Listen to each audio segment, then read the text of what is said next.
The elite attitude. What the elite understand about behavior that others miss. Written and published by Rising Audiobook. Introduction. There is a certain kind of person who walks into a room and immediately changes its energy. They do not demand attention. They do not speak the loudest. They do not need to prove how successful, intelligent, or important they are. Yet, somehow, people notice them. What creates that difference? It is not always money. It is not appearance. It is not even achievement. Often it is something far more subtle, their attitude, their behavior, their self-control, and the way they carry themselves when there is nothing to gain. The elite understand something most people overlook. Behavior is a language. Before you speak, your posture speaks. Before you explain yourself, your composure speaks. Before people know your achievements, your presence tells them how you see yourself. And perhaps the most surprising part is this: much of elite behavior is almost invisible. It appears in how you respond to criticism, how you treat people beneath you in status, how you handle rejection, how comfortably you sit in silence, and whether you need applause to believe in yourself. This audiobook will take you beneath the surface of status and success to uncover the attitudes and behaviors that create genuine confidence, class, respect, and quiet power. Because becoming elite is not about looking superior, it is about becoming someone whose character speaks before their words ever do. Chapter 1. The moment you realize you've been playing small. There is a moment in life when you suddenly realize that the person holding you back has not always been your circumstances, your competition, or your lack of opportunity. Sometimes it has been the version of you that learned to stay quiet, stay agreeable, and stay within the boundaries of what other people considered acceptable. You may have called it humility. You may have called it being realistic. You may have told yourself that you were simply waiting for the right time. But underneath those explanations, there may have been something more uncomfortable. You were playing small. Playing small does not always look like weakness. Sometimes it looks like being the person who never expresses an opinion because you are afraid it will be judged. It looks like having an ambition but hiding it because you do not want people to think you are arrogant. It looks like knowing you are capable of more but repeatedly choosing what feels safe because failure would be embarrassing. It can even look like constantly making yourself available to everyone while quietly abandoning your own priorities. The outside world may see someone polite, easygoing, and cooperative. But internally, you know there is a larger version of yourself waiting to be expressed. One of the strongest forces that keeps people small is the fear of judgment. Human beings naturally care about how they are perceived, but when that concern becomes excessive, other people's opinions begin to function like invisible walls. You stop asking, "What do I actually want?" and start asking, "What will they think if I do this?" You stop choosing based on your values and begin choosing based on the possibility of approval. Slowly, without noticing it, you hand authority over your life to people who may not even understand the life you are trying to build. Think about how often this happens. You want to speak during a meeting, but you remain silent because your idea might sound foolish. You want to pursue an ambitious goal, but you describe it casually so nobody can laugh if you fail. You want to leave an environment that no longer fits you, but you stay because people might call you selfish. You want to dress differently, speak differently, think differently, or take an unconventional path, but you keep adjusting yourself to fit the expectations around you. None of these decisions may seem significant by themselves, yet repeated thousands of times, they shape an identity. The dangerous part is that playing small can feel comfortable. When you lower your visibility, you reduce your exposure to criticism. When you avoid difficult opportunities, you reduce the possibility of failure. When you keep your ambitions private, nobody can challenge them. When you never set boundaries, you avoid uncomfortable conversations. In that sense, playing small offers protection. But there is a hidden price. The same walls that protect you from rejection also protect you from growth. Imagine someone standing at the edge of an open road with every opportunity to move forward, yet remaining in place because they are terrified of taking the wrong turn. Eventually, staying still begins to feel safer than moving. Years pass, and the person may convince themselves that they never really wanted to go anywhere. But deep down, they know the truth. They were not satisfied with their life. They were simply afraid of what it might cost to change it. An elite attitude begins with honesty. Not arrogance, not superiority, honesty. You have to look at your own behavior without excuses and ask yourself where you have been shrinking. Where do you silence yourself? Where do you seek permission when none is required? Where do you accept less because asking for more feels uncomfortable? Where do you constantly explain yourself because you are desperate to be understood? Where are you allowing someone else's expectations to become the limits of your own potential? This self-examination can be uncomfortable because it removes the excuses. It forces you to recognize that sometimes the obstacle is not a lack of ability, but a lack of self-permission. You have been waiting for someone to tell you that you are ready. You have been waiting for someone to recognize your potential. You have been waiting for circumstances to become perfect. But growth rarely begins with permission from the outside. It begins when you decide that your future deserves a stronger version of you. That does not mean becoming loud, aggressive, or careless about other people's feelings. Playing bigger is not about dominating every conversation or demanding attention. It is about refusing to betray yourself simply to make other people comfortable. You can be respectful without being submissive. You can be humble without pretending you have no abilities. You can listen to criticism without allowing every criticism to define you. And you can care about people without making their approval the foundation of your identity. The turning point comes when you understand that confidence is not the absence of fear. Confidence is the willingness to act while fear is present. You may still feel nervous when you speak. You may still worry about rejection when you pursue something meaningful. You may still hear the voice asking, "What if people judge me?" But instead of allowing that voice to make your decisions, you learn to answer it with a better question. What will happen if I keep living beneath my potential? That question can change everything. Because one day, the pain of remaining the same becomes greater than the fear of becoming different. You begin to realize that rejection is temporary, embarrassment is survivable, criticism is unavoidable, and failure is part of learning. But a life spent constantly shrinking yourself can quietly become a regret that lasts for years. So stop asking whether you are allowed to become more.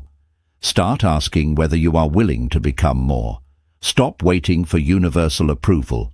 Stop reducing your dreams so they fit comfortably inside someone else's expectations. Stop confusing humility with hiding. The goal is not to become someone who believes they are better than everyone else. The goal is to become someone who no longer believes they must become smaller to deserve a place in the room. Your elite attitude begins here. The moment you stop negotiating against yourself. The moment you recognize your value without demanding that everyone else recognize it first. The moment you decide that fear can speak, judgment can exist, uncertainty can remain, but none of them gets to choose your future for you. Because the person you could become is waiting on the other side of one simple decision. Stop playing small. Chapter 2. The elite understand that presence speaks before words. Before you say a single word, people are already experiencing you. They notice how you enter a room, how you carry yourself, where your eyes go, how quickly you move, whether you seem distracted, and whether you appear comfortable in your own skin. You may believe communication begins when you open your mouth, but in reality, your presence has already started the conversation.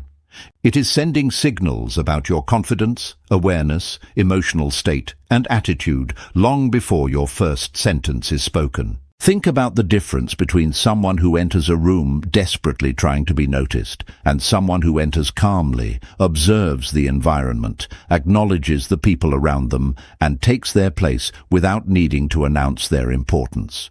The first person may speak louder, move faster, and attempt to dominate attention. Yet the second person can create a stronger impression without doing anything dramatic. There is something powerful about someone who does not appear to be asking the room for permission to exist. This is one of the hidden behaviors understood by people with strong presence. Attention does not have to be demanded when it can be naturally earned. When you constantly check your phone, interrupt conversations, avoid eye contact, fidget nervously, or rush through your movements, you may unintentionally communicate that you are uncomfortable or mentally somewhere else. None of these behaviors automatically defines your character, but repeated patterns influence how others experience you. Presence is built through the small signals you send without realizing you are sending them. Your posture is one of those signals. You do not need to stand like a soldier or deliberately exaggerate your body language. The goal is simply to carry yourself with awareness. Sit upright, move with intention, keep your shoulders relaxed. Avoid shrinking your body as if you are trying to disappear. When your physical behavior reflects calmness, it can reinforce a sense of internal stability. You are not trying to look powerful. You are simply refusing to communicate unnecessary insecurity. Then there is eye contact. Looking at someone when they speak communicates that you are actually present with them. It tells them that their words have reached you. But eye contact is not about staring intensely or trying to intimidate someone. It is about connection. When you listen with your eyes, your face, and your attention, people often feel something rare. They feel heard. And being genuinely heard can create a stronger impression than being impressed by someone who constantly talks about themselves. This is why listening is such an important part of presence. Many people enter conversations preparing their next sentence rather than absorbing the current one. They are waiting for an opportunity to tell their story, demonstrate their knowledge, or redirect attention toward themselves. A person with genuine presence does something different. They listen. They notice details. They allow another person to finish. They ask questions because they are actually curious. Their attention communicates value without requiring a performance. Imagine two people entering an important meeting. The first walks in quickly, speaks over others, repeatedly checks the clock, and begins explaining how much experience they have before anyone has asked. The second enters calmly, greets the people around them, listens to the ongoing conversation, takes a seat with composure, and waits for the right moment to contribute. The second person may say less, but when they finally speak, people are more likely to pay attention because their behavior has already established credibility. Presence also has a relationship with pace. When people are nervous, they often rush. They speak too quickly, move too quickly, answer questions before fully understanding them, and fill every silence because silence makes them uncomfortable. But you do not have to race through every moment. Sometimes slowing down communicates confidence. Take a breath before answering. Let a short pause exist. Think about what you actually want to say. A thoughtful pause is not evidence that you lack intelligence. Sometimes it demonstrates that you value your words enough to choose them carefully. Another important element is facial expression. Your face can communicate tension, boredom, irritation, curiosity, or openness before you ever explain what you are feeling. This does not mean you should manufacture a permanent smile or carefully control every expression. Authenticity matters, but awareness matters too.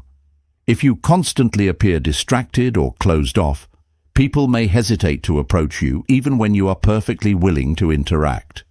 Learning to become aware of your nonverbal signals gives you greater control over the experience you create around others. However, strong presence is not about becoming obsessed with how you appear. That would simply create another form of insecurity. The person constantly thinking, "How do I look? Am I impressive enough? Are they noticing me?" is still seeking validation. The deeper goal is to become so grounded that you no longer need to perform confidence. Instead of asking, "How can I make everyone notice me?" ask, How can I become fully present in this moment? That shift changes everything. You stop entering rooms trying to prove something and start entering them ready to contribute. You stop speaking merely to demonstrate intelligence and begin speaking when you have something meaningful to add. You stop monitoring everyone's reaction to you and start paying attention to the people in front of you. Your energy becomes less desperate and more deliberate. There will still be moments when you feel nervous. Even confident people experience uncertainty. Presence does not mean never feeling uncomfortable. It means learning not to let discomfort control every visible behavior. You can feel nervous and still maintain eye contact. You can feel uncertain and still speak clearly. You can walk into an unfamiliar environment without pretending to know everything. Confidence is not the performance of having no fear. It is the ability to remain composed while fear exists. Ultimately, your presence is a reflection of where your attention lives. If your attention is constantly trapped in how others perceive you, your behavior will become tense and performative. But when your attention moves outward, toward listening, observing, understanding and contributing, you become more grounded. People begin to experience you as someone who is actually there. Remember, the strongest presence in the room is not always the loudest person. Sometimes it is the person who can sit comfortably in silence, listen without distraction, speak without desperation, and move without needing to prove anything. They do not chase attention, they create an experience that naturally earns it. Chapter 3. The Courage to Stand Without Applause. There is a powerful moment in your life when you realize that you can make the right decision even when nobody claps for you. No announcement, no praise, no message telling you that you did the right thing, no crowd celebrating your courage, just you, standing alone with a decision you believe in. That moment reveals something important about your character, because confidence is not truly tested when everyone agrees with you. It is tested when you are willing to remain grounded, even when approval disappears. Most people are far more influenced by approval than they realize. A compliment can change their mood. A criticism can ruin their day. A few likes can make them feel valuable, while silence can make them question themselves. They may choose a career because their family approves of it, pursue a lifestyle because their friends admire it, or change their opinions because they fear being excluded. Without realizing it, they begin measuring their worth through reactions that they cannot control. There is nothing wrong with appreciating recognition. Being appreciated feels good. Encouragement can motivate you. Support from people you love can make difficult journeys easier. The problem begins when appreciation becomes a requirement. When you need other people to approve of every decision before you can trust yourself, you have given them control over your confidence. Your emotional stability becomes dependent on an audience that may change its mind tomorrow. Imagine that you have made a difficult decision about your future. You have considered the risks, examined your values, and honestly believe the path is right for you. Then you tell your friends. Instead of supporting you, they question your decision. They tell you that you are making a mistake. They remind you of what could go wrong. Suddenly, the certainty you felt yesterday begins to disappear. You start wondering whether you should abandon your decision simply because other people do not understand it. This is where the courage to stand without applause becomes necessary. You do not have to become stubborn. You do not have to reject every opinion that differs from yours. Listen carefully. Consider the criticism. Ask whether there is something you have overlooked. Mature confidence is not the inability to change your mind. It is the ability to examine other people's opinions without automatically surrendering your own judgment. There is a major difference between seeking perspective and seeking permission. Seeking perspective means saying, "Help me see what I might be missing." Seeking permission means saying, "Tell me whether I'm allowed to choose this." The first approach makes you wiser. The second can make you dependent. An elite attitude requires you to develop the ability to listen deeply while still taking responsibility for your final decisions. Think about how often people say, "What will everyone think?" That question can become one of the most expensive questions you ever ask because it can quietly redirect an entire life. What will people think if you change careers? What will they think if you start a business? What will they think if you leave a relationship? What will they think if you fail? What will they think if you succeed beyond what they expected? If you allow these questions to control you, your life can become a performance designed for an audience rather than an expression of your values. The need for applause also creates another danger: pretending. When people desperately want approval, they may begin presenting a version of themselves that they believe others will accept. They hide uncertainty. They exaggerate achievements. They pretend to enjoy things they dislike. They agree with opinions they do not share. They become experts at looking successful while becoming increasingly disconnected from themselves. Eventually, the performance becomes exhausting. Because maintaining an identity built for approval requires constant monitoring.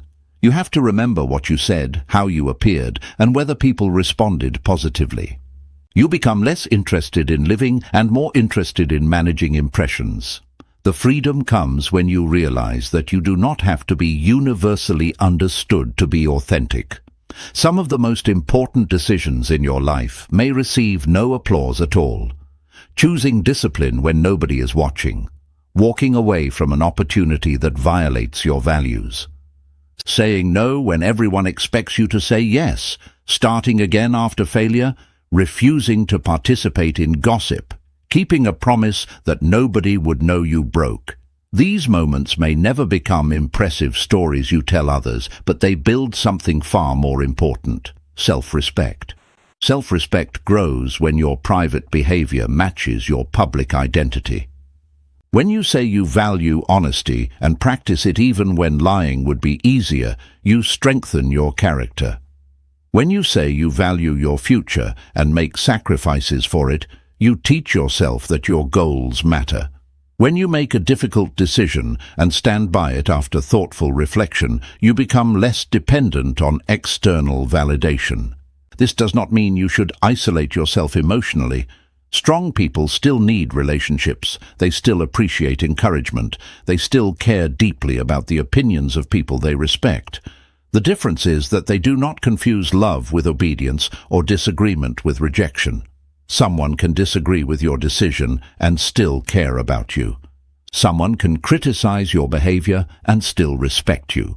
Someone can fail to understand your vision without having the authority to cancel it. There will be moments when standing alone feels uncomfortable. You may question yourself. You may wish someone would tell you that you are doing the right thing. During those moments, return to your values. Ask yourself, what do I believe? Why do I believe it? Have I honestly considered the consequences?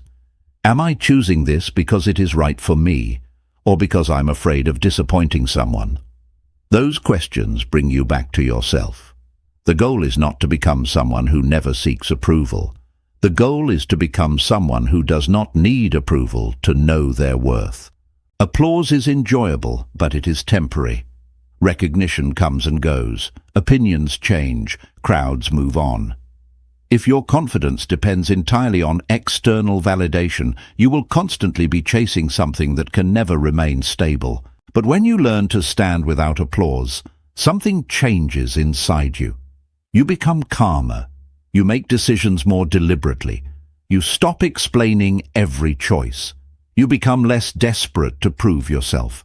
You can celebrate other people's success without feeling threatened because your worth is no longer determined by comparison. One day, you will make a decision that nobody understands. You will choose a path that does not receive immediate approval. You will work toward something quietly while others question you.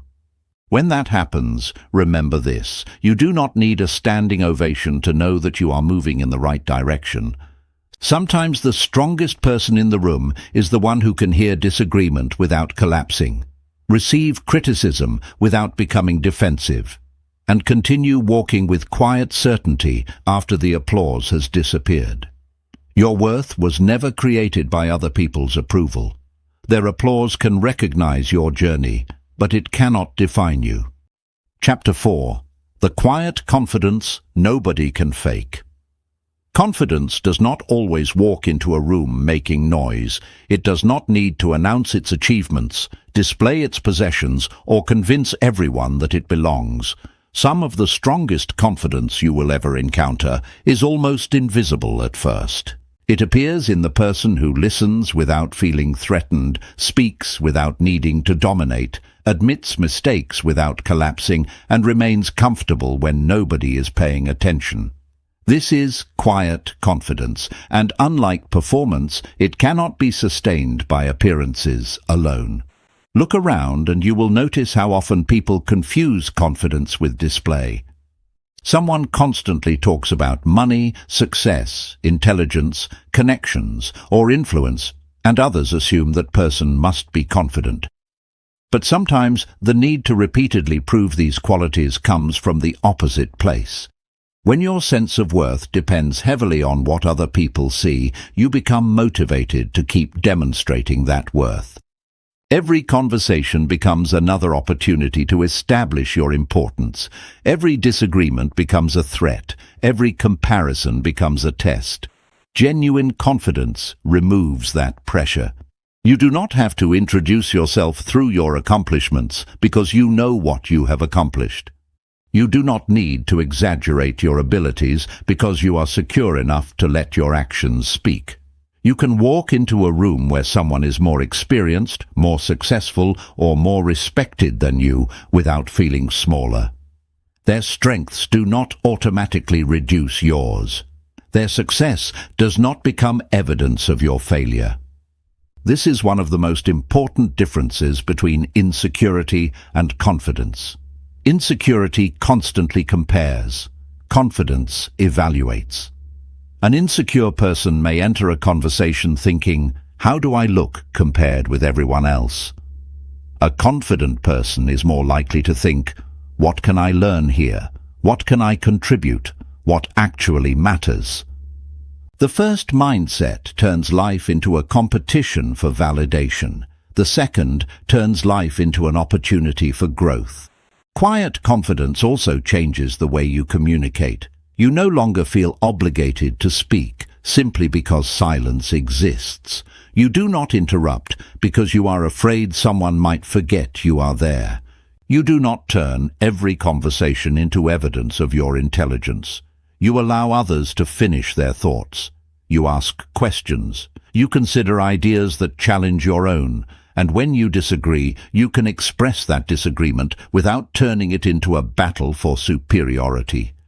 Imagine someone asking you a question you cannot answer. An insecure response might involve pretending to know, changing the subject, giving an overly complicated explanation, or speaking confidently about something you barely understand. A secure response can be remarkably simple. "I don't know, but I'll find out." Those 5 words do not make you smaller. They demonstrate that your identity is strong enough to survive not knowing everything. The ability to admit what you do not know is actually a form of strength. No intelligent person knows everything. The world is too complex, and there is always more to learn. When you are secure, ignorance in one area does not threaten your entire identity. You can acknowledge a gap in your knowledge without interpreting it as proof that you are inadequate. That mindset creates room for curiosity, and curiosity creates room for growth. Quiet confidence also affects how you respond to correction. Suppose someone points out a genuine mistake you made. If your ego immediately becomes defensive, you may argue even when the evidence is clear. You may search for excuses, blame circumstances, or shift attention toward someone else's mistakes. But a confident person can pause and say, "You're right, I missed that." There is tremendous strength in being able to correct yourself without turning the moment into a crisis. This does not mean accepting every criticism as truth. Confidence is not blind agreement. Some criticism will be unfair, uninformed, or motivated by someone's own insecurity. The difference is that a confident person does not need to reject criticism simply because it feels uncomfortable. They examine it. They separate useful information from unnecessary negativity. They keep what helps and release what does not. Another sign of quiet confidence is the absence of unnecessary explanation. Insecure people often feel compelled to justify every decision because they fear being misunderstood. They provide long explanations even when a simple answer would be enough. They keep talking because silence feels like judgment. They reveal more information than necessary because they want everyone to approve of their choices. Confidence allows you to say, "This is what I've decided," without constructing a courtroom case around it. You can explain when explanation is appropriate, but you do not need to defend your entire identity every time someone disagrees with you. Your decisions can be thoughtful without being universally accepted. There is also freedom in not needing to be the most impressive person in the room. When you are genuinely confident, you can allow someone else to shine. You can celebrate another person's success without immediately discussing your own. You can introduce someone who knows more than you without feeling threatened. You can give credit without fearing that recognition will disappear from you forever. Think about how different that feels from constantly competing for attention. When you are secure, another person's brilliance becomes interesting rather than threatening. Their confidence can inspire you instead of irritating you. Their success can become information rather than an insult. You stop asking, "Why them and not me?" and start asking, "What can their example teach me?" Quiet confidence also changes your relationship with failure. You stop seeing every setback as a verdict on your identity. You can fail at a project without believing you are a failure. You can receive rejection without deciding that you are unworthy. You can lose an opportunity and still believe there will be another. This distinction is critical because fragile confidence depends on constant success. Strong confidence can survive disappointment. The person with quiet confidence does not need to win every argument, impress every audience, or receive recognition from every room. Their self-respect is not rented from other people's opinions. It comes from knowing that they are capable of learning, adapting, recovering, and continuing. And that is why genuine confidence cannot be faked for long. You can imitate confident body language. You can wear impressive clothes. You can memorize powerful phrases. You can create the appearance of success. But eventually, pressure reveals what is underneath. Criticism reveals it. Failure reveals it. Disagreement reveals it. Being ignored reveals it. When external validation disappears, whatever remains is your real level of inner security. So stop trying to look confident and start becoming secure. Build competence instead of constantly displaying it. Keep promises to yourself. Learn from mistakes. Become comfortable saying, "I don't know." Let other people receive attention without feeling threatened. Speak when you have something meaningful to contribute, and remain silent when silence serves you better. The goal is not to become invisible. The goal is to become so grounded that you no longer need to perform your importance. You know your value, but you do not need to advertise it. You know your strengths, but you are not ashamed of your weaknesses. You can stand proudly without standing above anyone else.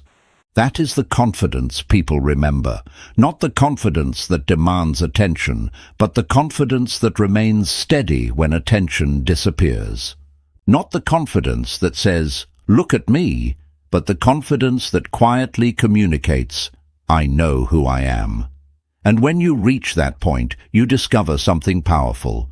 The less you need to prove yourself, the more naturally your presence speaks for you. Chapter 5. Master.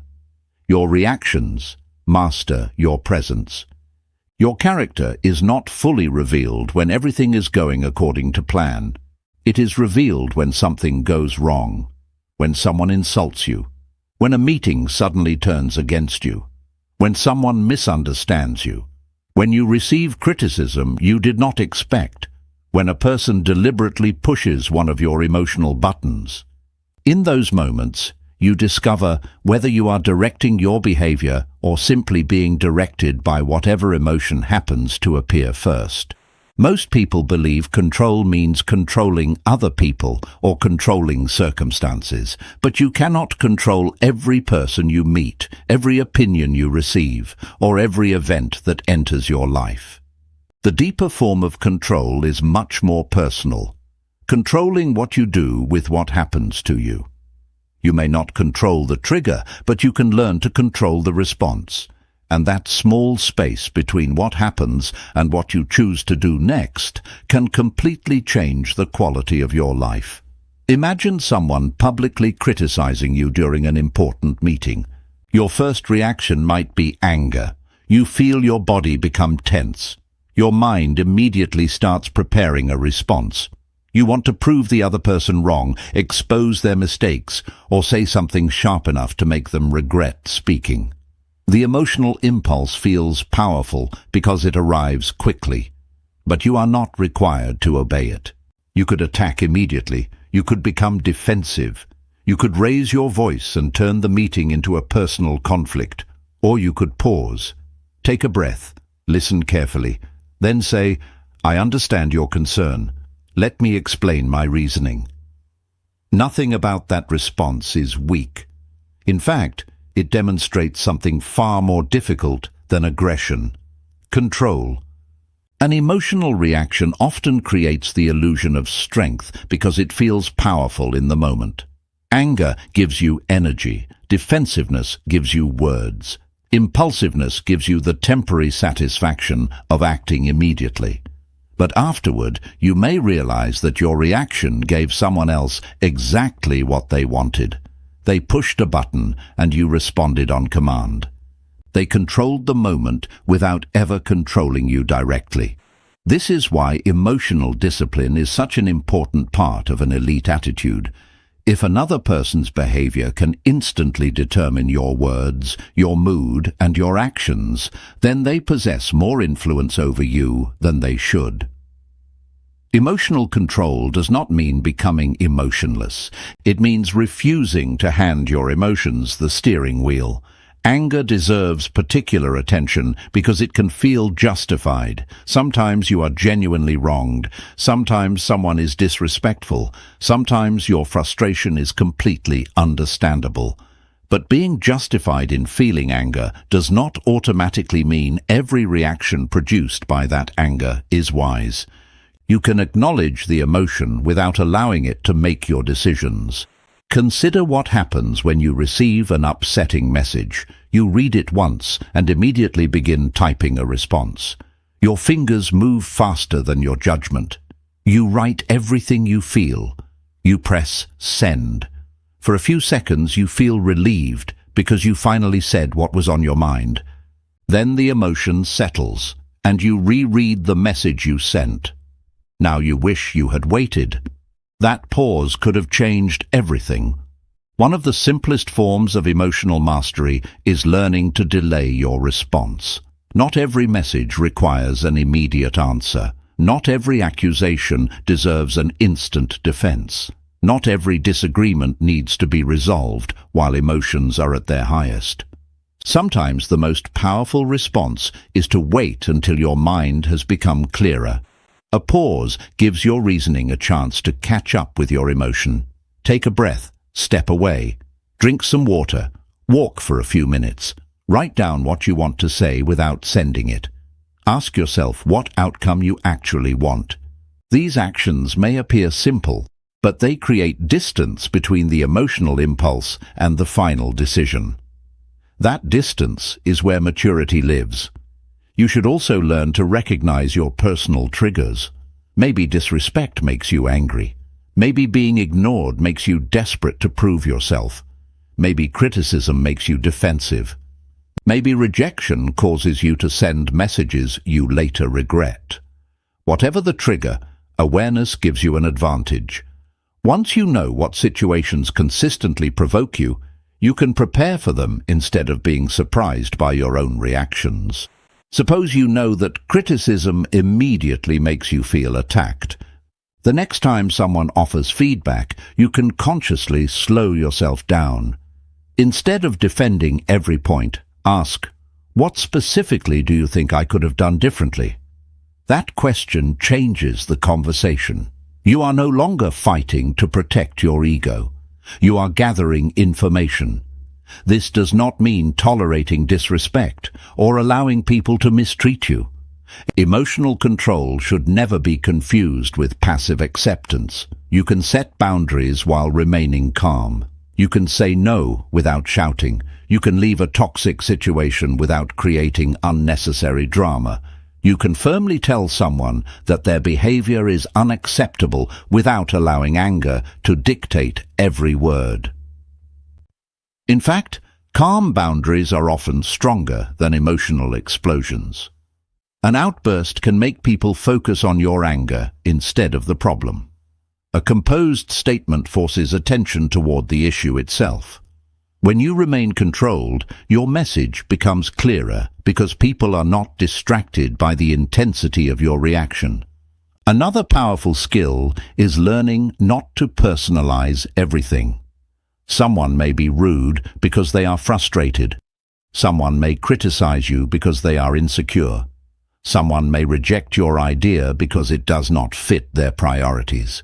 Not every negative reaction is a statement about your worth. When you interpret every disagreement as a personal attack, you create emotional battles that may never have needed to exist. Ask yourself a different question.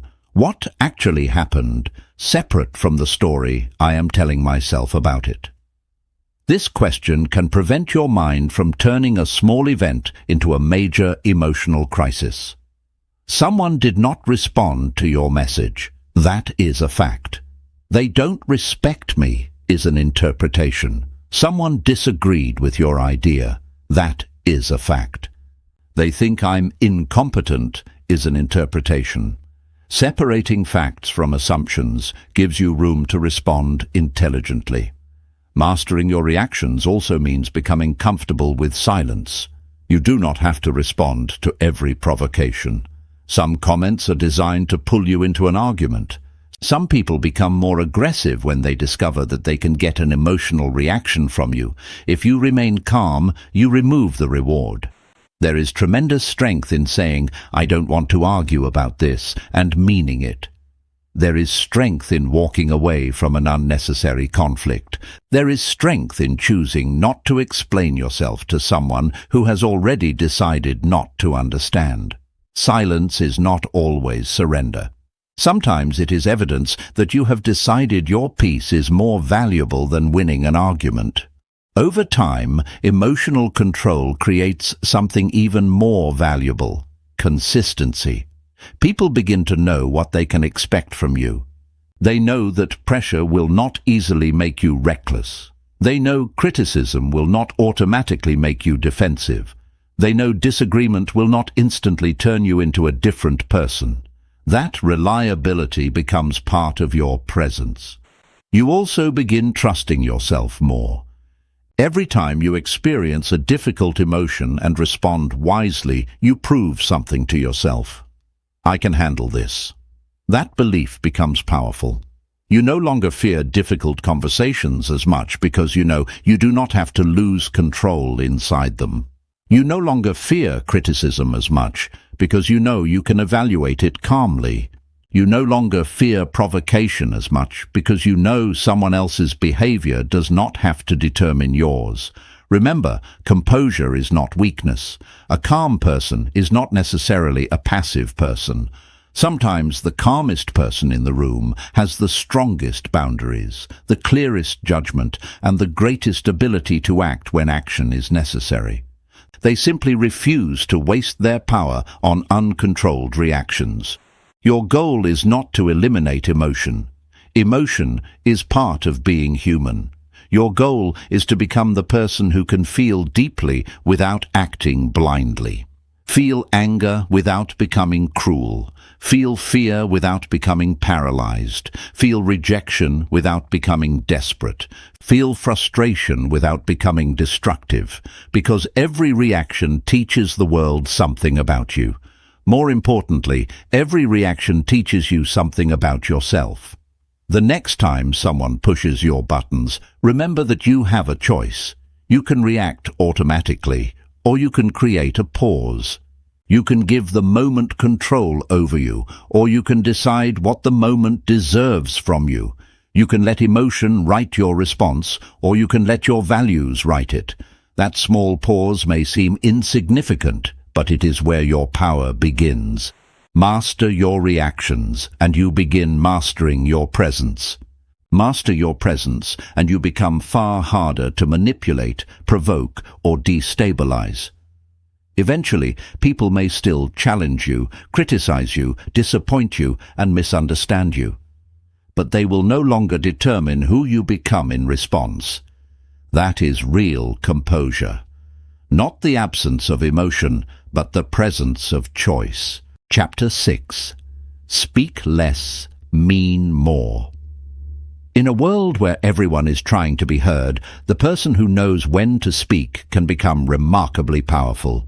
Conversations are often filled with unnecessary explanations, repeated opinions, interruptions, and words spoken simply because silence feels uncomfortable. But powerful communication is not measured by how much you say. It is measured by whether your words carry meaning. Think about the people you naturally respect. Often, they are not the ones who talk constantly. They listen carefully, consider what is being said, and then contribute something useful. When they speak, you notice.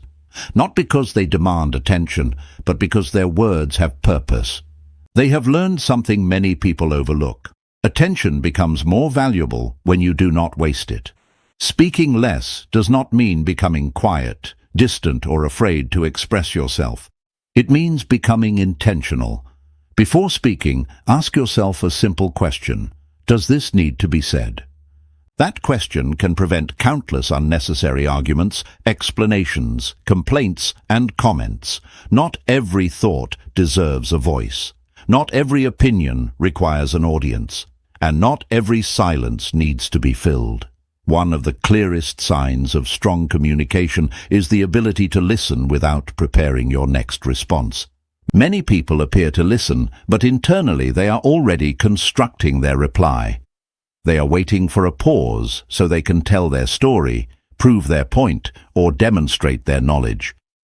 True listening requires something different. It requires attention.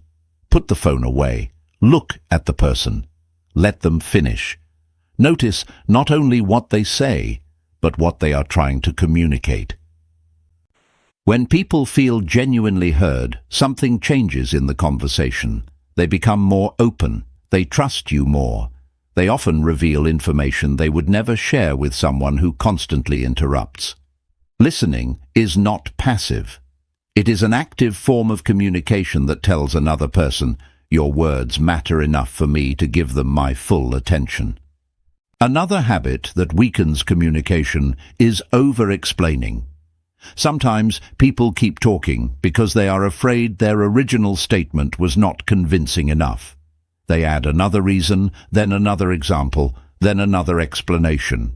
Eventually, a simple message becomes complicated. The more they talk, the more opportunities they create for confusion. Imagine you tell someone, "I won't be able to attend tonight because I already have another commitment." That may be enough. But if you feel guilty about saying no, you might begin explaining every detail of your schedule, apologizing repeatedly, and trying to convince the other person that your decision is justified. The problem is not that you explained. The problem is that you behaved as though your boundary required permission. Clear communication does not require endless defense. When your message is honest and respectful, you can state it calmly and allow it to stand. Confidence gives your words structure. Insecurity often makes them longer. This principle becomes even more important during disagreement. When someone challenges your opinion, you do not have to immediately increase your volume or produce 10 arguments. You can ask a question. What makes you see it that way? A genuine question can accomplish more than a defensive speech because it creates space for understanding. You may discover that you misunderstood them.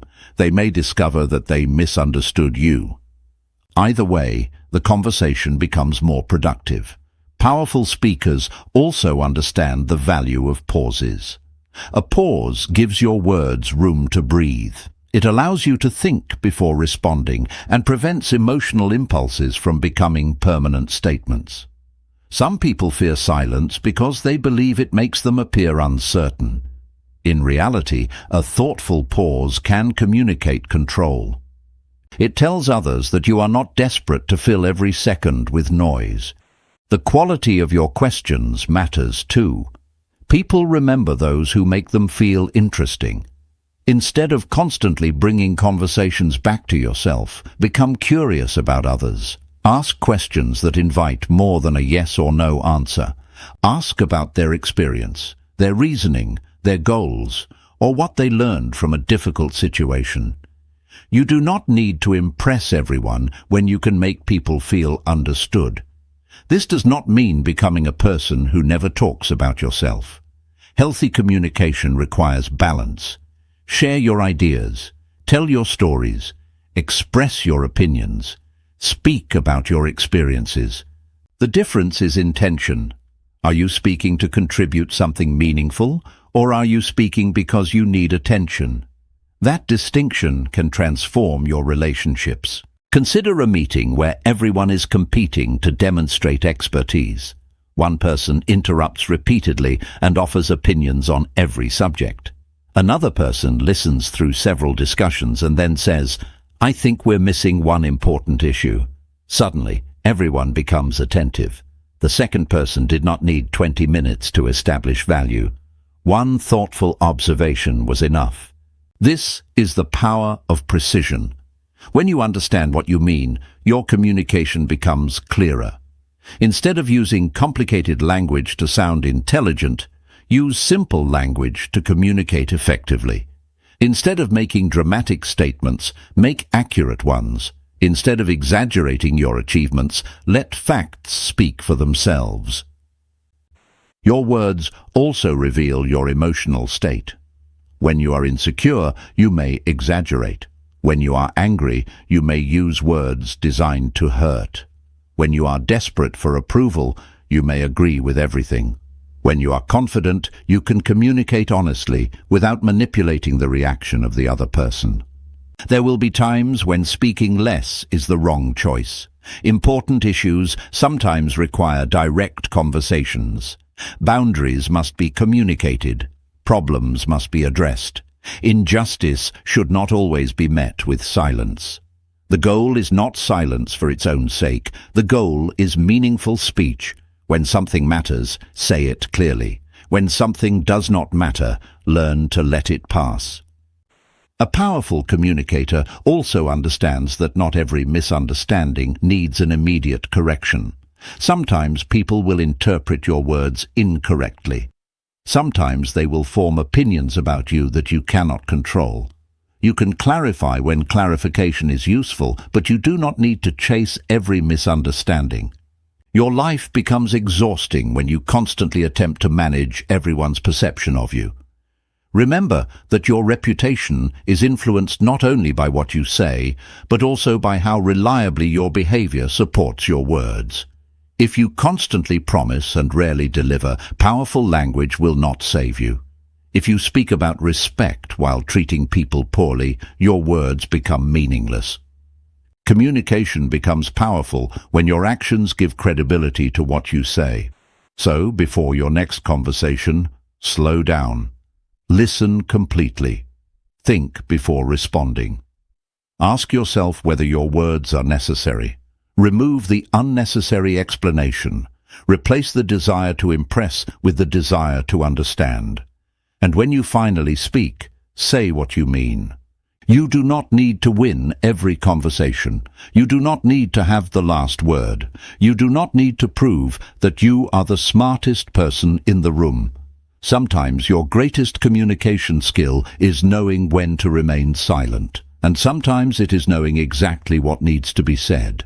Speak less, but make every word count. Because when your words are deliberate, people listen differently. And when your silence is comfortable, people notice something even more powerful. You are not speaking because you need attention. You are speaking because you have something worth saying. Chapter 7. The standard you refuse to lower. Your life is shaped by what you repeatedly accept. Not only by what you pursue, but by what you tolerate, excuse, overlook, and allow to become normal. Every time you accept behavior that violates your values, every time you repeatedly abandon your priorities to keep someone comfortable, and every time you convince yourself that you should settle because asking for more feels difficult, you are teaching yourself what you believe you deserve. Your standards are not simply rules for other people. They are instructions for how you intend to live. Many people talk about having high standards, but standards are easiest to recognize when they become inconvenient. It is simple to say you value respect when everyone treats you well. It is harder to maintain that value when walking away from disrespect means losing something you wanted. It is easy to say your time matters when nobody is asking for it. The real test comes when someone repeatedly demands your attention while giving nothing in return. Standards become meaningful when keeping them costs you comfort. This is why self-respect and standards are deeply connected. Self-respect is not merely telling yourself that you are valuable. It is behaving as though your value deserves protection. If you constantly accept broken promises, dishonest behavior, unnecessary disrespect, or situations that repeatedly damage your peace, eventually your mind begins to treat those experiences as normal. What you tolerate repeatedly can become the environment you unconsciously believe you belong in. Consider a friendship where you are always the one making the effort. You initiate conversations, remember important moments, offer support, and show up when they need you. But when you need something, they disappear. You may tell yourself that they are busy. You may excuse the pattern because you have known them for years. You may even worry that setting a boundary will make you look demanding. But eventually, you have to ask a difficult question. Am I protecting this relationship, or am I abandoning myself to maintain it? Having standards does not mean expecting perfection from people. Everyone makes mistakes. Everyone has difficult periods. Everyone occasionally disappoints someone. High standards are not about demanding that people never fail. They are about recognizing patterns. A single mistake can be forgiven. Repeated disrespect can become a choice. One missed commitment may be understandable. A constant pattern of unreliability tells you something important. The ability to distinguish between mistakes and patterns is a sign of maturity. Without it, you may become either too tolerant or too rigid. If you expect perfection, you will constantly be disappointed. If you accept everything, you will constantly be taken advantage of. Strong standards exist between those extremes. They allow room for human imperfection while still protecting the values that matter most. This applies to the people you surround yourself with. Your environment influences your expectations, your habits, and your perception of what is normal. If everyone around you constantly complains, breaks promises, wastes time, and avoids responsibility, those behaviors can gradually become familiar. You may not consciously approve of them, but familiarity can make them easier to tolerate. On the other hand, spending time around people who value discipline, honesty, growth, and responsibility can raise your own expectations. Your standards also apply to how you treat yourself. This is an area many people overlook. You may demand respect from others while disrespecting your own time. You may expect honesty from friends while lying to yourself about what you really want. You may complain that people do not take your goals seriously while repeatedly abandoning those goals yourself. Your internal standards matter because the relationship you have with yourself influences every other relationship you build. Ask yourself, do I keep the promises I make to myself? Do I protect my time? Do I finish what I start? Do I allow temporary emotions to destroy long-term priorities? Do I continue choosing habits that I know are making my life worse? These questions can reveal whether your standards exist only in your words or actually exist in your behavior. Another important part of maintaining standards is learning to say no. For many people, no feels like rejection. They worry that someone will become angry, disappointed, or distant. So they say yes when they mean no, agree when they disagree, and accept responsibilities they never wanted. Over time, resentment develops because they keep giving away commitments they never genuinely chose. A respectful no is not cruelty, it is clarity. You can say, I can't take that on right now. You can say, that doesn't work for me. You can say, I understand what you're asking, but I've decided not to do it. You do not need to create a dramatic excuse every time you protect your time. The people who respect you may not always like your boundaries, but they can learn where your boundaries are. This is where standards differ from punishment. A boundary is not about controlling another person's behavior. It is about deciding what you will do when certain behavior occurs. You cannot force someone to respect you. You can decide that repeated disrespect will change your level of access to you. You cannot force someone to keep their promises. You can decide whether you continue relying on them. You cannot force someone to value your time. You can decide how much of it you give them. That distinction creates personal power. Instead of constantly trying to change other people, you focus on what you can control, your participation, your availability, your choices, and your response. There will be moments when maintaining your standards feels lonely. You may lose relationships, you may disappoint people, you may have to walk away from opportunities that look attractive on the surface. You may be called difficult simply because you stopped accepting what you once tolerated. But temporary discomfort is not always a sign that you are making the wrong decision.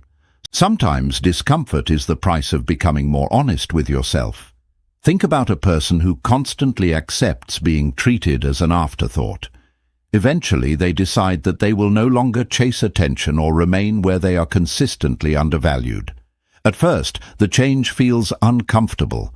They wonder whether they are being too demanding. They miss the familiarity of the old situation. But gradually, something changes. Their peace improves. Their self-respect strengthens. They become more selective about who receives their energy. And most importantly, they begin trusting themselves. That trust is one of the greatest rewards of having standards. Every time you honor a boundary, you send yourself a message. I will protect what matters to me. Every time you walk away from something that violates your values, you prove that your principles are stronger than temporary temptation. Every time you refuse to lower your standards simply because maintaining them is uncomfortable, you strengthen your identity. But remember, high standards should never become an excuse for arrogance. Having standards does not make you superior to people who make mistakes. It simply means you understand what you can and cannot accept in your own life. You can maintain boundaries while remaining compassionate. You can expect accountability without becoming cruel. You can walk away without humiliating the person you are leaving behind. Your standards should create peace, not superiority. Eventually, people learn what you will accept. They observe how you respond to broken promises, disrespect, dishonesty, wasted time, and crossed boundaries. But more importantly, you learn what you will accept. That knowledge changes the way you move through the world. You stop negotiating with behaviors that repeatedly damage your values. You stop begging for treatment that should be basic. You stop lowering yourself simply because someone else refuses to meet you with the respect you deserve. Your standard becomes your silent declaration. This is how I choose to live. Do not confuse having high standards with expecting life to be easy. Strong standards will sometimes make life harder. They may require difficult conversations, uncomfortable decisions, and painful endings. But the alternative can be even more expensive, living a life where your peace, time, dignity, and potential are constantly exchanged for temporary approval. The elite attitude is not about demanding that everyone meet your expectations. It is about becoming clear about the person you want to be and the environment you are willing to create around that identity. Raise your standards first for yourself. Keep your word. Respect your time. Protect your values. Then allow those principles to guide the people, opportunities, and situations you permit into your life. Because eventually, your standards stop feeling like rules. They become who you are. Chapter 8. Treat people with respect, not with need. One of the clearest tests of your character is how you behave towards someone who cannot give you anything in return. It is easy to be respectful when you are speaking to someone powerful, successful, attractive, wealthy, or influential. You may naturally become more attentive because you recognize what they could offer you. But what happens when the person standing in front of you has nothing you need? That is where genuine character becomes visible. Many people unconsciously rank human beings according to usefulness. They are warm toward people who can open doors, provide opportunities, increase their status, or connect them to powerful circles. Then their behavior changes when they interact with someone they consider less important. They become impatient. They stop listening. They speak dismissively. They may ignore a receptionist while showing enormous respect to the executive sitting in the next room. The difference reveals something important. Their kindness is not coming from character. It is coming from calculation. True respect works differently. It is not determined by someone's title, income, appearance, social position, or usefulness. You can recognize differences in responsibility and authority without believing that one human being deserves basic dignity while another does not. A CEO may have greater decision-making power than an employee, but that does not make the employee less worthy of courtesy. A wealthy person may have more resources than a struggling person, but wealth does not determine human value. Imagine two people entering a hotel. One immediately smiles at the manager, speaks politely, and tries to make a strong impression. When the receptionist asks them to wait, however, they become impatient and dismissive. The second person treats the receptionist with the same basic courtesy they showed the manager. They say, "Thank you." They listen. They remain respectful, even though the receptionist cannot offer them anything beyond doing their job. Which person reveals stronger character? The answer is obvious. Your treatment of people who cannot benefit you is often more revealing than your treatment of people who can. When there is no reward attached to kindness, your behavior shows whether kindness is part of your identity or simply a strategy. But treating people with respect does not mean becoming a people pleaser. These are completely different things. Respect says, "I recognize your dignity."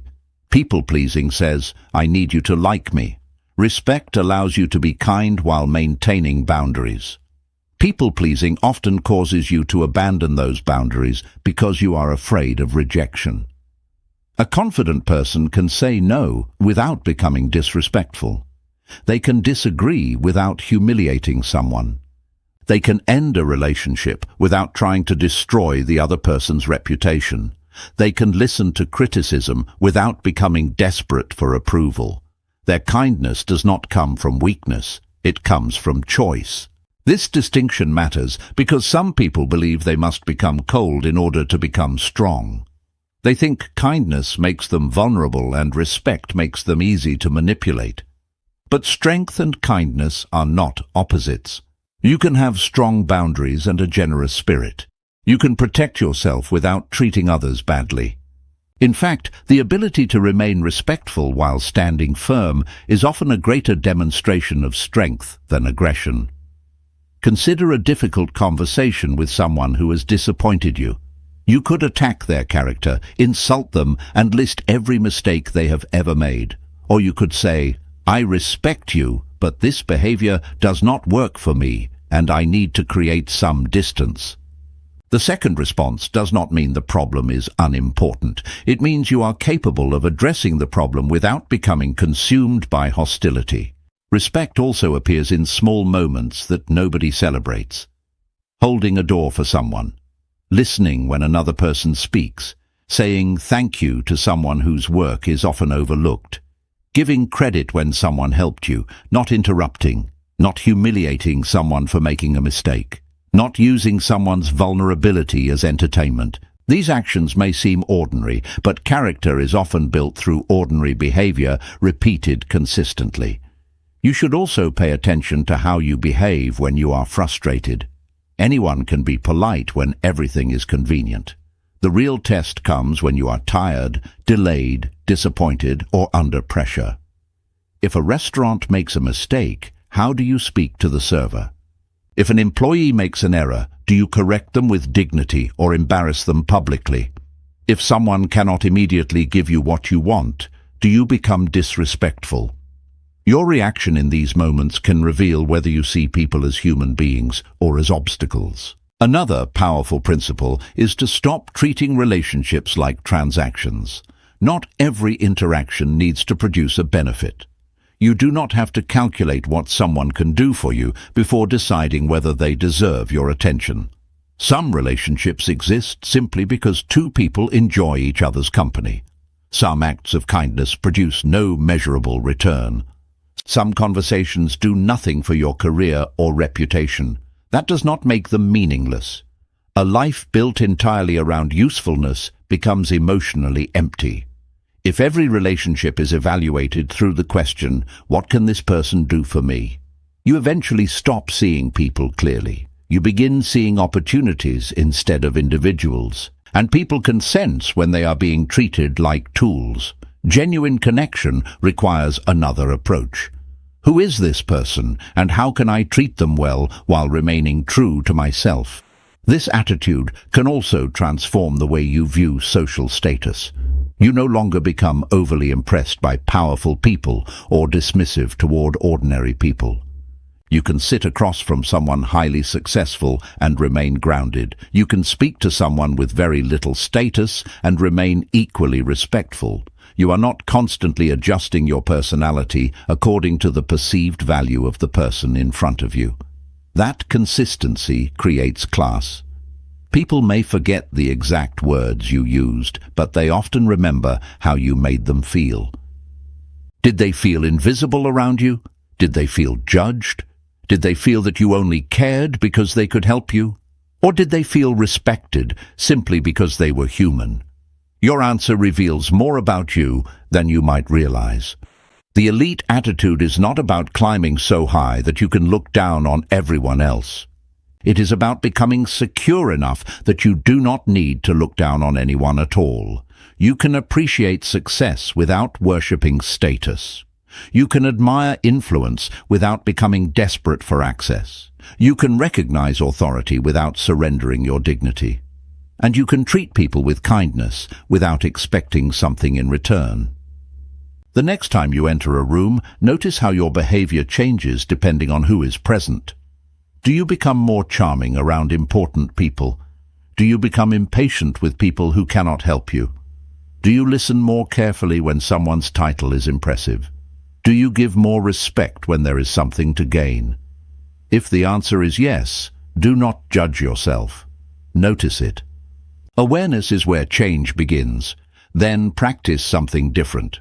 Give the same basic courtesy to the person with no influence as you would give to the person with enormous influence. Say thank you when nobody important is watching. Listen when there is no reward for listening. Show patience when impatience would be easier. Maintain your boundaries without losing your humanity. Because genuine class is not demonstrated by how impressively you treat important people. It is demonstrated by how consistently you treat everyone. And when your respect no longer depends on what someone can give you, something changes within you. You become less calculating, less desperate, and less dependent on status.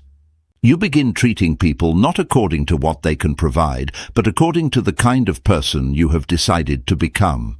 That is real character. And character does not ask, "What can I get from you?" It asks, "How can I treat you with dignity?" Chapter 9. Never let your ego enter the room first. Your ego can enter a room before you do.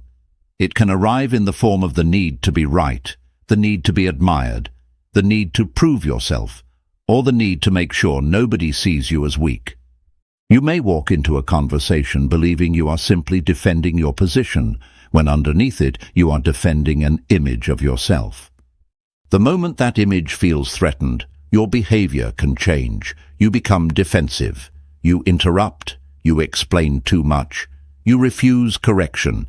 You turn a simple disagreement into a battle over who deserves to feel superior. The problem with ego is not that you should have no sense of self-worth. Healthy confidence requires knowing your value.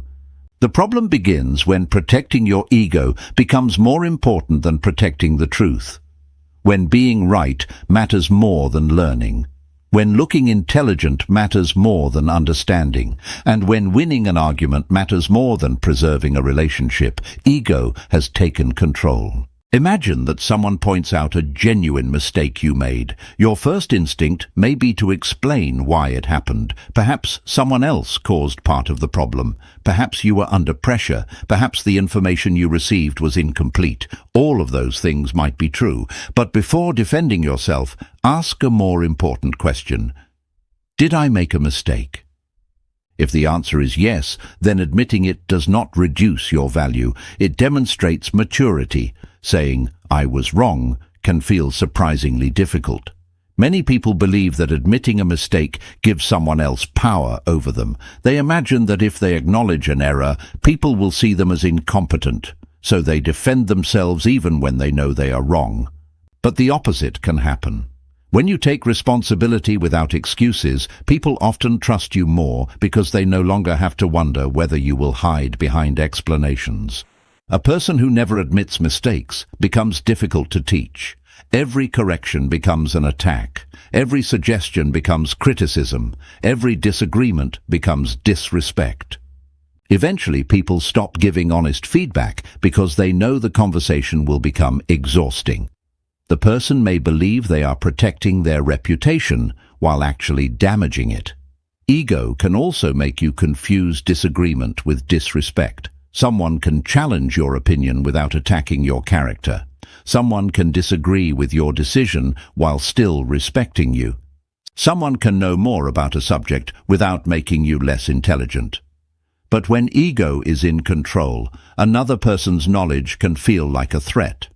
Instead of thinking, "What can I learn from this?" you think, "How can I prove them wrong?" That mindset limits growth. Imagine sitting in a room with someone who has more experience than you. An insecure ego may immediately search for ways to establish superiority. You might mention your own accomplishments, interrupt their explanation, or dismiss their perspective before fully understanding it. But a stronger approach is to become curious, ask questions, listen carefully, learn what they know. You do not become smaller by recognizing someone else's expertise. You become wiser. This is one of the quiet advantages of humility. It allows information to reach you.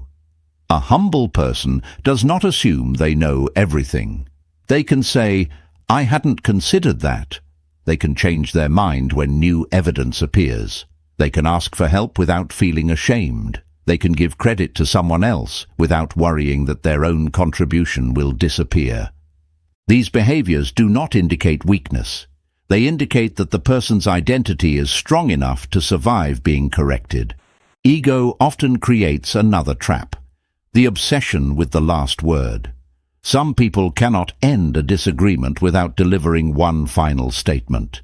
They must correct the correction, respond to the response, and make sure everyone understands that they were right. The conversation becomes less about solving a problem and more about protecting pride. But not every argument deserves to be won. Sometimes the most intelligent response is to say, "We see this differently." Sometimes you can acknowledge someone's perspective without adopting it. Sometimes you can walk away knowing that your position is clear enough and further discussion will accomplish nothing. Your ability to end a disagreement peacefully is often a greater sign of confidence than your ability to dominate it. Ego can also appear when you receive praise. Compliments feel good, but if you become dependent on admiration, praise can become another form of control. You begin making choices that preserve an impressive image rather than choices that reflect your real values. You become afraid to try something new because failure could damage the reputation you have created. That is why genuinely confident people can tolerate looking inexperienced. They are willing to be beginners. They can enter a new environment without pretending to know everything. They can ask basic questions. They can make mistakes in public. They understand that temporary embarrassment is a small price for long-term growth. Think about learning a new skill. At first, you may look awkward. Your performance may be far below the level you want. If your ego demands immediate competence, you may quit to protect your image. But if you are willing to be a beginner, you can improve. Every expert once had to tolerate being inexperienced. The same principle applies to relationships. Sometimes ego prevents people from apologizing. They may know they hurt someone, yet they remain silent because saying sorry feels like surrender. But an apology is not a declaration of inferiority. It is an acknowledgement of responsibility. You can say, "I was wrong, and I understand why that hurt you," without destroying your dignity. In fact, genuine apologies can strengthen relationships because they demonstrate that your pride is not more important than the connection. However, humility should not become self-erasure. You do not have to accept blame for everything. You do not need to apologize simply because someone is unhappy with you. You do not have to surrender your boundaries to prove that you are humble. The goal is balance. Know your worth while remaining open to correction. A powerful question to ask yourself during conflict is, am I trying to solve the problem or am I trying to protect my image? That question can expose the ego immediately. If the real goal is resolution, you become more flexible. If the real goal is proving yourself, you may continue fighting long after the original issue has disappeared. The more you practice this awareness, the less control your ego has over you. You begin noticing when defensiveness rises. You recognize the urge to interrupt. You feel the temptation to prove yourself and choose not to. You hear criticism and separate useful information from personal attack. Slowly you become harder to manipulate because people can no longer control you simply by challenging your pride. And something even more valuable happens. You become easier to respect. People trust those who can admit mistakes. They respect those who can listen. They feel safe around people who do not turn every disagreement into a competition. They know that confidence does not disappear when someone else succeeds. They understand that humility and strength can exist in the same person. The ultimate goal is not to destroy your ego, it is to put it in its proper place. Let your values lead. Let reason guide you. Let curiosity keep you learning. Let humility remind you that you are not always right. And let confidence remind you that being wrong about one thing does not make you worthless. You do not need to enter every room trying to prove who you are. Enter willing to learn, willing to contribute, and willing to be corrected. When your ego stops entering the room first, something changes. You listen more deeply, you learn faster, you communicate better, you become less defensive and more adaptable. Most importantly, you no longer need to protect an image of perfection. You simply become secure enough to be human, and that is a much stronger form of confidence than pretending you are always right. Chapter 10. Become comfortable being different. At some point, you have to decide whether you want to be accepted by everyone or become fully comfortable being yourself. You cannot always have both. The moment you choose a path that does not match the expectations around you, someone may question you. They may tell you that your choices are strange, unrealistic, risky, or unnecessary. And when that happens, your greatest challenge may not be the decision itself. It may be your willingness to stand by it without constantly needing to defend your identity. Human beings naturally want to belong. We look around to understand what is normal, what is respected, what is acceptable, and what people like us are supposed to do. There is nothing wrong with belonging. Relationships matter, community matters, and learning from others matters. The problem begins when belonging becomes more important than authenticity. You start changing yourself simply to avoid judgment. You choose the popular opinion instead of the honest one. You follow the expected path even when it feels completely wrong for you. Look at how easily social pressure can influence everyday decisions. People buy things because everyone around them has them. They pursue careers because those careers sound impressive. They adopt opinions because their social circle expects them to agree. They change their appearance because a particular style is popular. They hide interests that might seem unusual. None of these choices are automatically wrong. The important question is whether you are choosing them because they genuinely fit you or because you are afraid of being different. There is a major difference between learning from others and copying them. Learning expands your understanding. Copying replaces your own judgment. You can admire someone's success without duplicating their life. You can listen to advice without automatically following it. You can respect tradition while still deciding which parts belong in your future. An independent person does not reject everything simply because others believe it. They examine, question, and choose consciously. Imagine that everyone around you is pursuing a career because it is considered prestigious. Your friends talk about it constantly. Your family believes it offers security. People congratulate those who enter the field.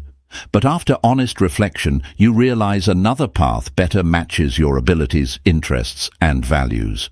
Choosing that path may initially make you uncomfortable. Some people may question your decision.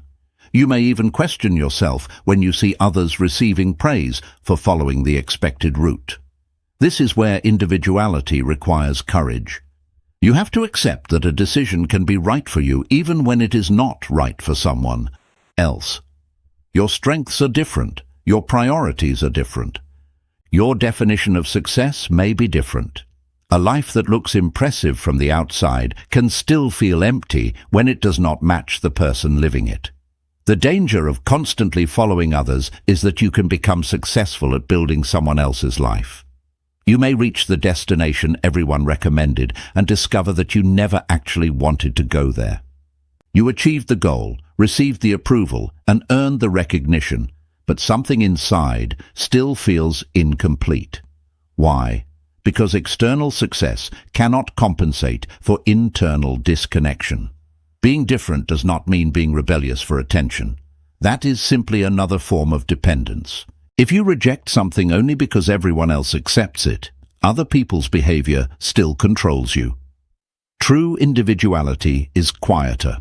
You choose differently because your values, goals, or understanding lead you somewhere else. You do not need to make a dramatic announcement about it. You simply live according to what you believe. This distinction is important because some people confuse authenticity with refusing all advice. They say, "This is who I am," and use that statement to avoid growth. But authenticity does not mean protecting every habit or personality trait from improvement. You can remain true to yourself while changing. In fact, growth often requires change. The goal is not to freeze your identity. It is to build an identity based on conscious choices rather than automatic imitation. You should also learn to distinguish constructive feedback from meaningless social pressure. Not every criticism should be ignored. Sometimes people who care about you can see a weakness you cannot see. They may challenge your assumptions or point out risks you overlooked. Listen to them. Consider what they are saying. but after listening, make your own judgment. There is a difference between someone saying, "I am worried because I see a genuine risk you may have missed," and someone saying, "Nobody we know does this, so you should not do it." The first offers information.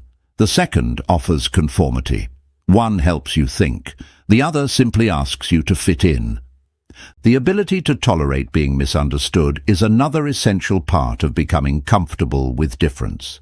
Not everyone will understand your decisions. Some people may interpret your independence as arrogance. Others may assume your boundaries mean you do not care. Someone may criticize a goal simply because they cannot imagine themselves pursuing it. If you spend your life correcting every misunderstanding, you will never have enough energy left to live. Sometimes you have to let people misunderstand you. This does not mean becoming insensitive. You can communicate respectfully. You can explain your intentions when it matters. You can listen to concerns. But eventually, you have to accept that other people are allowed to have their opinions, and you are allowed to continue living according to your values. The fear of judgment becomes smaller when you stop treating judgment as danger. Someone's opinion may feel uncomfortable, but discomfort is not destruction. Someone may laugh at your ambition. Someone may reject your choice. Someone may say you are wasting your time. You can survive that. The bigger question is whether you can survive years of ignoring yourself simply to avoid those temporary moments of discomfort. Every time you make a choice that reflects your values instead of your fear, you strengthen your identity. Every time you say, "This is what works for me," without needing everyone to agree, you build independence. Every time you remain respectful while refusing to follow the crowd, you develop a deeper form of confidence. Eventually, being different becomes less frightening because you discover that difference is not necessarily a weakness. It can become an advantage. Your unique experiences may help you see opportunities others overlook. Your unconventional perspective may solve problems differently. Your willingness to question assumptions may lead you toward possibilities that conformity would have hidden. The world does not need another perfect imitation. It needs people who are willing to think, choose, create, and live consciously. So ask yourself where you are following the crowd simply because standing apart feels uncomfortable. What opinions have you adopted without examining them? What goals are you pursuing because they impress others? What parts of yourself have you hidden because you feared judgment? And what would change if you gave yourself permission to live more honestly? You do not have to become strange just to be different. You do not have to reject society to prove your independence. You simply have to stop abandoning yourself whenever your authentic choices become inconvenient. The elite attitude is not about standing above the crowd. It is about becoming strong enough to stand within the crowd without losing yourself. You can listen without obeying. You can belong without disappearing. You can accept feedback without surrendering your judgment. You can respect other people's paths without abandoning your own. And when you finally become comfortable being different, you discover a remarkable freedom. You no longer need the crowd to confirm that your life makes sense. You know why you chose it. And that is enough. Chapter 11. Build a reputation. Your words cannot destroy.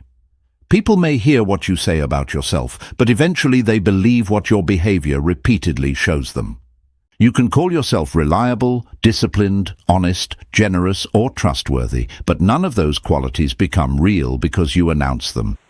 They become real when people experience them consistently. Your reputation is not created in a single impressive moment. It is built quietly through dozens, hundreds, and eventually thousands of small decisions that reveal who you are when nobody is forcing you to behave a certain way. Think about the difference between someone who constantly says, "You can trust me," and someone who never needs to say it because their behavior has already established it. The first person may make impressive promises, speak confidently, and describe their own character in detail. The second person simply does what they say they will do. If they promise to call, they call. If they make a mistake, they admit it. If they cannot keep a commitment, they communicate honestly instead of disappearing. Over time, people learn that their words have weight. This is the foundation of reputation: consistency. One impressive action can attract attention, but repeated behavior creates belief. Anyone can be generous once. Anyone can arrive early once. Anyone can keep a promise once. Anyone can act professionally when important people are watching. The real question is whether that behavior continues when the excitement disappears and nobody is paying attention. Imagine two colleagues. The first regularly tells everyone how hard-working and dependable they are. They speak about their achievements, mention how much responsibility they carry, and constantly remind others that they can be trusted. But when deadlines approach, they disappear. They make excuses. They forget commitments. The second colleague rarely talks about being dependable. Instead, they arrive prepared, meet deadlines, communicate when problems appear, and quietly take responsibility when something goes wrong. Who will people trust? The answer will not come from the person with the strongest self-description. It will come from the person with the strongest pattern. This is why small promises matter. People often think reputation is built through major achievements, but everyday commitments are where trust develops. If you repeatedly tell someone you will do something and fail to follow through, you teach them to discount your words. If you consistently keep small promises, you create a different expectation. When you say something, you mean it. This applies to your personal life as much as your professional life.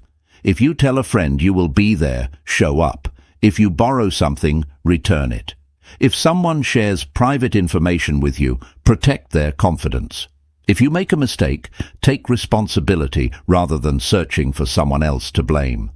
These behaviors may never receive applause, but they quietly shape how people describe you when you are not present. And that last part matters. Your reputation is what people believe about you when you are not in the room.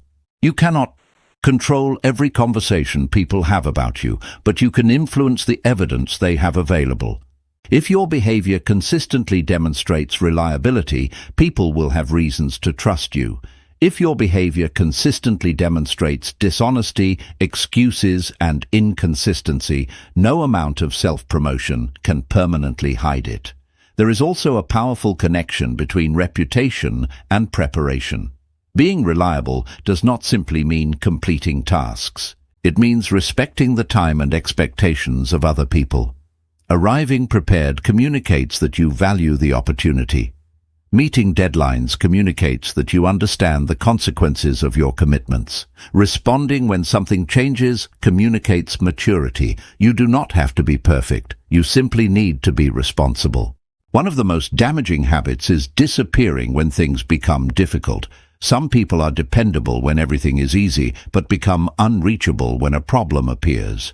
They avoid difficult conversations because they are afraid of disappointing others. But avoiding a problem rarely protects your reputation. In many cases, honest communication does. Imagine that you promised to complete something by Friday, but an unexpected problem makes the deadline impossible. You have two choices. You can remain silent and hope nobody notices until the deadline passes, or you can communicate early. I have run into a problem, and I will not be able to meet the original deadline. Here is what happened, and here is what I can realistically deliver. The second option may be uncomfortable, but it demonstrates responsibility. People can work with honesty. They struggle to work with uncertainty and silence. Your reputation is also shaped by how you behave when you have power. It is easy to appear professional when someone important is evaluating you. The deeper test comes when you are the person making decisions. Do you give credit to others? Do you listen to people below you in a hierarchy? Do you take responsibility when your team makes a mistake? Do you use authority to serve the mission or to feed your ego? Power magnifies patterns. If you are respectful when you have little authority, you will likely remain respectful when you gain more. If you become arrogant the moment you receive influence, people will eventually notice the difference. Another important part of reputation is confidentiality. When someone trusts you with private information, you receive more than information. You receive responsibility. Sharing that information for entertainment, attention, or social advantage may seem harmless in the moment, but it can destroy trust quickly. People remember the person who made them regret opening up. Being trustworthy sometimes means knowing what not to repeat. Your reputation is also affected by how you speak about people who are absent. If you constantly gossip about others, people may eventually wonder what you say about them when they leave the room. Even if your stories are interesting, they create uncertainty. A person who can keep private conversations private becomes easier to trust because others know their words will not automatically become someone else's entertainment. Of course, reputation does not mean becoming obsessed with what everyone thinks about you. That would contradict everything you have learned so far. You cannot control every opinion. Someone may misunderstand you. Someone may dislike you. Someone may criticize a decision you made for valid reasons. Your goal is not universal approval. Your goal is integrity. Integrity means your behavior remains aligned with your values, even when nobody is watching. If you say honesty matters, practice honesty when lying would be convenient.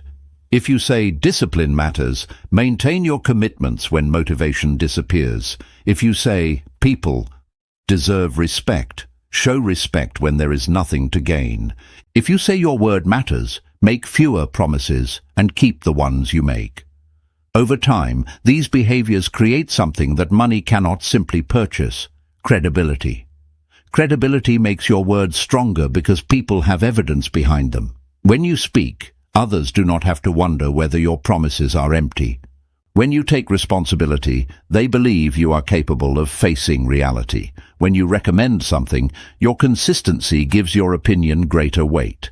This is why the strongest reputation is not built through self-promotion. It is built through evidence. Let your calendar demonstrate your discipline. Let your commitments demonstrate your reliability. Let your reactions demonstrate your character. Let your relationships demonstrate your respect. Let your private behavior support your public claims. One day, people will describe you when you are not there. They will remember whether you kept your word, whether you showed up, whether you treated people well, and whether your behavior matched your promises. You will not be present to defend yourself, so build a reputation that does not need defending. Become the person whose absence does not create uncertainty, but confidence. The person people trust because history has given them reasons to trust you. The person whose words carry weight because their actions have repeatedly confirmed them. Your reputation is being written every day. Make sure your behavior is telling a story you will be proud to have others repeat. Chapter 12. Become the person you once looked up to. Think about the people you have admired throughout your life. Perhaps it was someone who remained calm under pressure, spoke with confidence, treated others with dignity, or carried themselves with a strength that never needed to be announced. Maybe you admired their discipline, their kindness, their courage, or the way they seemed completely comfortable with who they were. What made them memorable was probably not their possessions or their status. It was the person they had become. Now ask yourself a more important question. What if you stopped searching for people to admire and started becoming someone worth admiring? That is the final step of an elite attitude. It is not about appearing superior. It is not about convincing people that you are important. It is about building a character so strong that your behavior speaks for you even when you are not trying to make an impression. Throughout this journey, you have explored what it means to stop playing small, develop a powerful presence, stand without applause, build quiet confidence, control your reactions, communicate with purpose, maintain strong standards, respect people without needing something from them, control your ego, embrace individuality, and build a reputation through consistency. These qualities are not separate tricks. Together, they create an identity. But knowing these principles is not enough. You can understand confidence and still behave insecurely.